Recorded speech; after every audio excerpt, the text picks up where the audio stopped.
Bueno, ya para el cierre de este tema y de esta clase, estábamos hablando precisamente si un creyente puede estar poseído o endemoniado.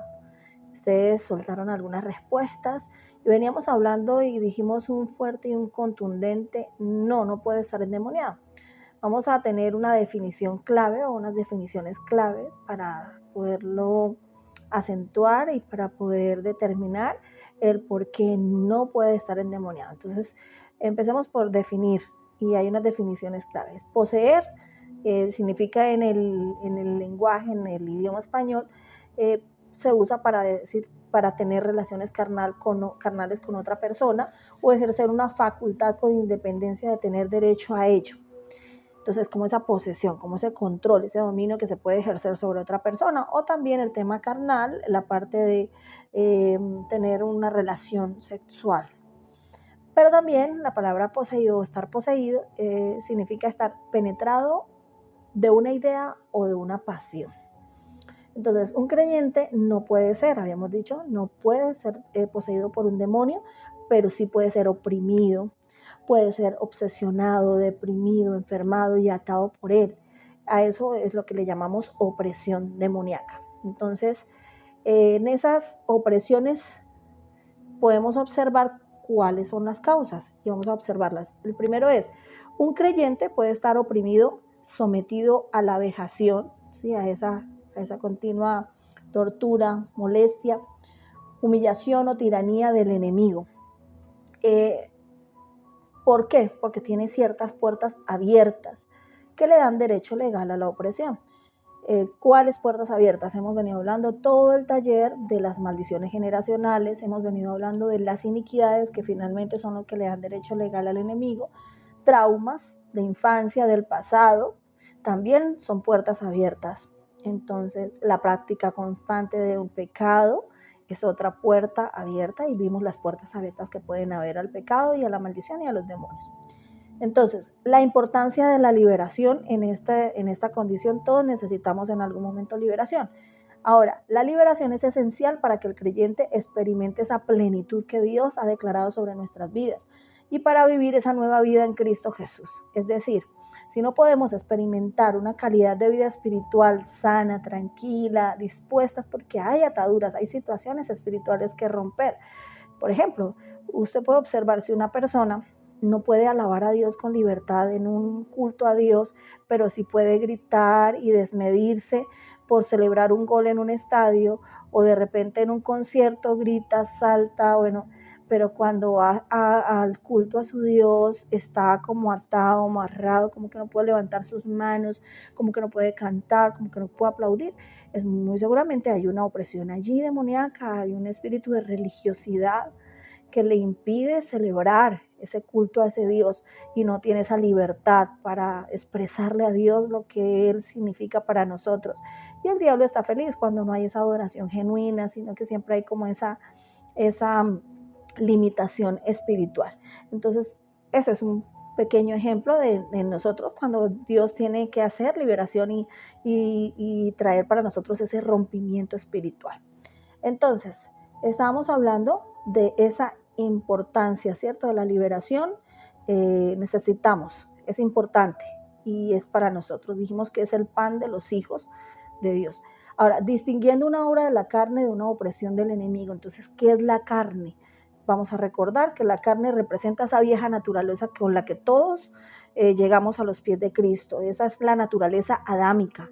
Eso es lo que nos quedó, esa esencia del pecado escrito en el ADN de nosotros. Entonces, luchamos con eso. Es una lucha continua y hay que estar atando y sujetando al viejo hombre que heredamos de Adán. A ese viejo hombre hay que estarlo sometiendo y tenemos que ser intencionales y estar observando esa naturaleza carnal en nosotros que no es normal y que no la podemos estar justificando. Romanos 6:6 y Gálatas 20:20 hablan precisamente de estos dos versículos sobre que debemos crucificar al viejo hombre con Cristo. Entonces dice que ya no vivo yo, ahora Cristo vive en mí. Y si Cristo vive en mí, entonces ya no vivo preso bajo esas situaciones de la carne, ¿no? Entonces ya no vivo bajo el pecado, sino que ahora vivo para Dios, tengo libertad. Digámoslo que el proceso de santificación y ese proceso de crucifixión de la carne Es un proceso, pero es un proceso continuo, no es que se quedó ahí la persona y no siguió avanzando espiritualmente, es un proceso continuo, es decir, no somos perfectos, pero nuestra vida no es igual a la del principio, hay un avance, hay un continuo avance en cada área de nuestra vida, en todas esas áreas donde necesita Dios liberarnos, se empieza a experimentar, a ver y se empieza a evidenciar esa manifestación o esa libertad del Espíritu Santo en nosotros. Efesios 4, 17, 32 dice que nosotros empezamos y todo empieza con la renovación en el espíritu de la mente. Pablo insta a los creyentes a vivir una vida conforme a la verdad en Jesús, desechando al viejo hombre y revistiéndonos del nuevo hombre creado en justicia y santidad. Ese nuevo hombre ya es un diseño de Dios. Él es el arquitecto divino, dice la palabra del Señor, y en los planos del Señor estaba que usted y yo fuéramos perfeccionados y que seamos un proyecto terminado de Dios, pero sí puede ser y muy seguramente está trabajando en algunas habitaciones, en algunos escenarios de la casa de nuestra vida espiritual y está perfeccionándonos. Entonces, lo importante de todo esto es que se escuche ruido de construcción en cada escenario de nuestra casa y que no haya ese silencio, que esté el martillo, que es la palabra de Dios, que esté ahí sonando continuamente de que Dios está trabajando en nosotros. Se nos exhorta a no dar lugar al diablo y a evitar palabras corruptas, acciones iracundas, aptitudes pecaminosas que entristecen al Espíritu Santo. Entonces, la Biblia dice, airaos, pero no pequéis. En nuestra naturaleza usted y yo vamos a sentir ira, rabia, y hay muchas razones que pueden sacar la ira de alguien. Jesús mostró en algunos escenarios ira, pero no pecó. No pecó. Una cosa es que usted sienta ira y otra cosa es que le parta la silla a alguien en la cabeza por lo que está sintiendo, por la injusticia, por qué sé yo, ¿no? Entonces ese tema de la ira pues es algo que en nuestra naturaleza va a estar ahí, pero va a estar controlada y no nos coloca en venganzas, en situaciones fuertes que estemos ahí bajo la carne, sometidos por esa ira. Síntomas de una opresión demoníaca. Esos síntomas de una opresión demoníaca. Entonces, voy a nombrarles varios síntomas. Pueden tomar nota. Seducción al mal. Es una persona que siempre está seducida al mal. Recuerdan lo que hablamos acerca que también que cada uno se ha traído de su propia concupiscencia, pero esas opresiones demoníacas se pueden evidenciar cuando una persona siempre tiende o siempre está seducida por el mal continuamente. Entonces los demonios persuaden a la persona para que ella haga lo malo y muchas veces va a encontrar influencias espirituales que están allí tomando control de cómo seducirnos, qué nos gusta, cómo nos engañan, cómo nos persuaden, ¿no? Otro síntoma, la frustración a pesar de esfuerzos espirituales, es decir, haces tus esfuerzos espirituales, por ejemplo, aunque haya ayunado, orado y buscado la ayuda espiritual, la persona sigue experimentando luchas y no encuentra liberación, entonces se siente frustrada, se siente desanimada. Ojo con esto, no significa que cuando ayunamos, oramos, ¿cierto? Buscamos de Dios, no significa que no vengan desafíos y pruebas, pero por lo que ayunamos debe empezar a ser un tema que empieza a ser sometido, que no es una fortaleza demoníaca en mi vida, sino que empieza a ser sometido y empezamos a ver cómo pierde poder. Entonces, no debe haber frustración si aún luchamos con algunas cosas, pero podemos valorar y podemos celebrar que Dios ha venido ayudándonos y que hemos venido avanzando cuando ya ha menguado todo ese poder que en algún momento tuvo sobre nosotros. Entonces, es importante tener en cuenta qué tipo de frustración o a qué se refiere ese síntoma de la opresión. Es cuando realmente no pasa nada en la vida de la persona, en una situación de atadura y ayunaste y oraste, entonces necesita una liberación, necesita como una atención especial a ese tema. Y la liberación, valga la aclaración, cuando estamos creciendo en el nivel espiritual, van a haber liberaciones que hace el Espíritu Santo directamente contigo. La puede hacer mientras estás adorando, mientras estás alabando al Señor, mientras tú te dispones en tus renuncias, cuando estás renunciando, estás sometiendo toda obra del enemigo, estás diciéndole al Señor, obra, dame la clave, dame el código de por qué este demonio, esta situación espiritual me está oprimiendo y está ahí pegada a mi vida. Entonces pueden haber liberaciones muy preciosas y manifestaciones muy lindas del poder de Dios. Entonces, otra cosa puede ser el sentimiento de hostigamiento y persecución. La persona se siente acosada y observada por entidades malignas que estudian sus movimientos y debilidades. Las premoniciones. Ya sabemos entonces hostigamiento, persecución, esas personas que siempre están acosadas por situaciones espirituales, escuchan ruidos, bueno, hay situaciones de opresión ya hasta físicos, ¿no?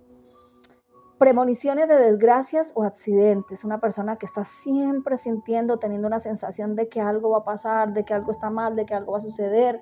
Entonces, ojo con esto, una cosa es el discernimiento de espíritu, pero otra cosa es esa opresión demoníaca, que es una sensación, incluso muchos lo describen como una opresión en el pecho, como un ahogamiento, como un apretamiento en el pecho y un temor, como una angustia que produce un estado de ansiedad y un miedo constante. Esto ya es una opresión demoníaca. Cosa diferente a que haya una alerta de Dios y el Espíritu Santo te ponga a orar y ya, cuando oras se solucionará y ya te sientes bien y ya el Señor te da aviso de que había algo, pero tú oras y las situaciones se ponen como bajo el orden de Dios. La tortura física y espiritual experimenta dolores físicos y espirituales que pueden manifestarse como enfermedades físicas o acusaciones de culpabilidad y autocondena. Mira esto cuando una persona empieza a autogolpearse, cuando dice que Dios no le ha perdonado y la persona ya ha confesado sus pecados, está caminando bien y empieza a tener una sensación de tortura, de continuo acusación a sí misma, de sentirse que no vale y una cantidad de sensación de acusación a su vida. Esto tiene que ver con un síntoma de una opresión demoníaca, cuando la persona no tiene esa paz, esa tranquilidad, y hay una tortura continua, hay una acusación que le hace olvidar a esa persona que ese pecado ya confesado y que ese pecado ya abandonado ha sido borrado con la sangre de Cristo, y el enemigo se encarga de acusarle, de decirle que Dios no le va a perdonar, que va a ser víctima de los daños que hizo, y empieza a sentir esa opresión fuerte en su vida que no le permite estar tranquilo. Eso es un síntoma también. Síntomas de otra opresión demoníaca es los deseos compulsivos y actividades pecaminosas. Las personas sienten impulsos irresistibles hacia el pecado que pueden manifestarse en acciones como fraude, mentira, adicciones, violencia, abusos. Entonces, cuando está la persona bajo un impulso o son compulsivos y están en actividad pecaminosa, y valga la aclaración, una cosa es la actividad pecaminosa y otra cosa es pecar. Una cosa es que tú estés en un círculo vicioso de pecado, estás en actividad pecaminosa, estás bajo presión demoníaca. Pero otra cosa es que en algún momento, pues, por infortunio, pues hayas cometido un error y hayas pecado. O sea, que fue algo que no es continuo en tu vida. Pero si estás cayendo en un juego de que vuelves y en el mismo, entonces ahí hay una necesidad de liberación. Hay una opresión demoníaca que está controlándote y te lleva y te hace caer en el pecado una y otra vez. Sentimientos de esclavitud. A pesar del arrepentimiento, la persona sigue sintiendo deseos intensos de pecar, lo que le hace sentirse esclavizada a esos impulsos. Esa sensación de esclavitud, de que intentas por un lado o por el otro, ya tomando todas las recomendaciones espirituales que nos dan acerca de cómo lidiar con las situaciones espirituales, con el pecado, con las ataduras, con el rompimiento. Pero si persiste, puede haber una opresión demoníaca, ¿no? Que continúa ahí y está haciendo daño espiritual. Ataques físicos y cansancio. Unas personas pueden manifestar en algún momento que no entienden, que los médicos les revisan, pero que no entienden cuál es la causa de su agotamiento físico. Y muchas personas en sueños no descansan, sino que al otro día están muy agotadas porque han tenido un ataque, una opresión demoníaca en sueños. Algunas las recuerdan, otras no lo tienen muy presente, pero no entienden qué es lo que está pasando. Eso puede ser un ataque físico, ¿cierto? Como ese cansancio extremo, y puede ser causado por una entidad demoníaca. Entonces, estar atentos también a esos síntomas. Aquí, áreas afectadas por los demonios. ¿Qué áreas son afectadas por los demonios?